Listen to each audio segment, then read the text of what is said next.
lancé par le biais du ministère de la Justice une demande très claire, au début auprès de Hong Kong et ensuite auprès de la Russie, déclarant que nous souhaitons l'extradition de M. Snowden et nous suivons les canaux juridiques ordinaires qui sont invoqués lorsque nous souhaitons une extradition. Je n'ai pas appelé personnellement le président Xi ou le président Poutine personnellement, la raison étant que, justement, premièrement, je ne devrais pas avoir à le faire. Il s'agit d'une question qui est gérée de manière routinière entre responsables de l'application de la loi dans les deux pays. Et cela n'est pas exceptionnel sur un plan juridique. Deuxièmement, nous avons beaucoup de dossiers en commun avec la Chine et la Russie et je ne vais pas faire en sorte qu'un seul dossier concernant un seul suspect que nous souhaitons extrader, que ce dossier soit élevé au niveau où je sois obligé de marchander sur tout un ensemble d'autres dossiers, tout simplement pour faire en sorte qu'un individu soit extradé pour qu'il puisse être confronté à l'appareil judiciaire aux États-Unis.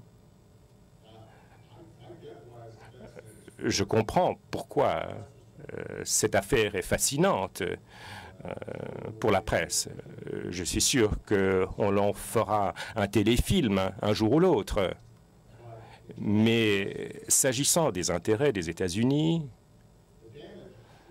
les dégâts ont été causés à la suite des toutes premières fuites. Et ce sur quoi je me concentre, c'est de faire en sorte que, premièrement, nous fassions tout notre possible pour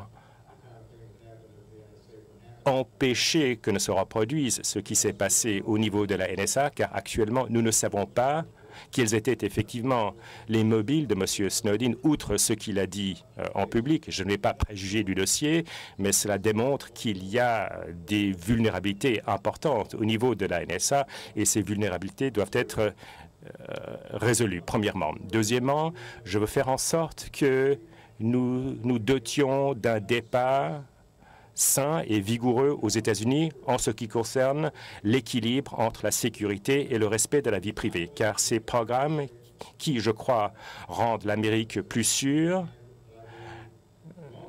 je crois que ce sont des programmes qui trouvent ce juste équilibre, mais à présent, cela donne lieu à beaucoup de questions au niveau de la presse et auprès du public américain. Et je veux faire en sorte que tout le monde, c'est-à-dire le Congrès, les faiseurs d'opinion, et je veux faire en sorte aussi que les responsables du Congrès sachent que les lois sont respectées. Il faut savoir qu'il y ait un contrôle et les Américains ne veulent pas qu'il y ait un grand frère, un Big Brother, qui s'intéresse à tout ce qu'ils font. Mais je crois que l'on peut avoir un débat public très vigoureux pour faire en sorte que cela se concrétise. Je veux veiller à ce que les règles d'extradition soient respectées. Bien, nous n'avons pas de traité d'extradition avec la Russie, cela complique la situation. Il n'est pas nécessaire d'avoir un traité d'extradition pour régler certaines de ces questions. Il y a eu des conversations utiles qui ont eu lieu entre le gouvernement américain et le gouvernement russe. Et ce que je continue d'espérer, c'est que la Russie ou d'autres pays qui pourraient accorder l'asile à M. Snowden, je voudrais que ces pays reconnaissent le fait qu'ils font partie de la communauté internationale. Il faut que ces pays respectent le droit international et nous allons continuer de mener ces efforts auprès de ces pays en ce sens. Et toute dernière question. Non, je ne vais pas envoyer des avions à réaction pour arrêter un hacker, un pirate informatique de 29 ans. En fait, ce que je dis, c'est que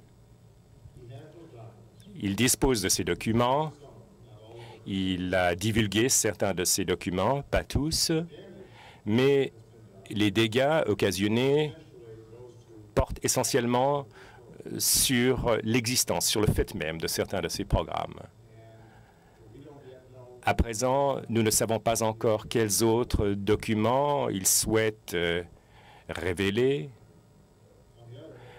En revanche, ce dont j'ai confiance, c'est que notre mode de gestion de ces programmes respecte les lois votées par le Congrès. Il y a le contrôle des tribunaux FISA qui est en vigueur. Et nous essayons de déclassifier autant de documents que possible pour faire en sorte que le peuple américain et nos partenaires internationaux aient confiance en notre mode d'opération. Je suis toujours préoccupé par ces autres documents qu'ils pourraient avoir. C'est notamment pourquoi nous souhaitons faire en sorte que M. Snowden soit appréhendé. Mais nous allons continuer de faire en sorte que nous suivions ces canaux bien établis, ces règles bien établies pour essayer de régler cette situation. Dans l'intervalle, nous avons d'autres dossiers à gérer. Par exemple, nous sommes ici en Afrique et je ne veux pas que l'on oublie la raison de notre présence en Afrique. Le fait est que en Afrique, l'Afrique ne fait pas toujours l'objet de la concentration de notre presse ou de nos dirigeants au pays, sauf s'il y a une crise. Et la raison pour laquelle nous souhaitons nous concentrer sur le Sénégal et l'Afrique, en premier, c'est de faire en sorte que les gens comprennent qu'il y a un potentiel énorme. 6 des économies connaissant les croissances les plus rapides du monde sont ici même en Afrique. Vous parliez du président Xi. La Chine s'intéresse beaucoup à l'Afrique. Le Brésil, la Turquie, l'Inde ont beaucoup d'investissements pour développer le commerce et les échanges avec l'Afrique. Nous avons des intérêts de sécurité économique. Il y a des pays critiques comme le Sénégal qui ont des démocraties pérennes, une paix durable depuis de nombreuses années. Ce sont des pays qui veulent s'associer avec nous. Ce sont des pays qui font des sacrifices, notamment au Mali, pour assurer la stabilité régionale. Pour ma part, je pense qu'il ne faut pas oublier l'essentiel. La raison pour laquelle je suis venu en Afrique, c'est dû au fait que l'Afrique monte, se développe et qu'il relève des intérêts des États-Unis, pas que des intérêts de l'Afrique, il relève des intérêts américains de ne pas rater cette opportunité, de renforcer, d'approfondir ces partenariats potentiels qui existent ici. Il va s'agir d'un continent qui avance, c'est un continent jeune, qui est en plein essor et plein d'énergie. Et c'est la raison pour laquelle beaucoup de pays du monde y consacrent beaucoup de temps. Sur le plan historique, nous avons apporté beaucoup d'aide au développement en Afrique, de l'alimentation, des médicaments, mais ce que je souhaite que nous fassions maintenant, c'est que l'on change de paradigme maintenant. Maintenant, nous devons nous concentrer sur le commerce, le développement, les partenariats. Et en fait, nous allons des bénéficiaires et non seulement des donateurs dans le cadre de la relation avec l'Afrique. Et c'est justement ce qui intéresse le président Sall. Oui, c'était une réponse très longue. Vous posez des questions très intéressantes. Nous vous remercions de votre présence. Bon séjour.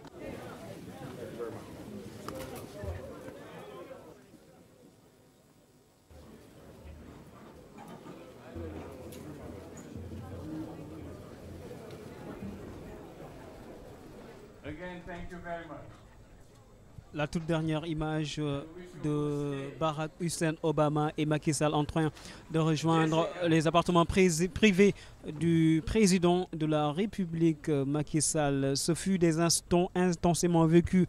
Énormément de questions ont été soulevées, principalement les questions de développement. Cher Bambake.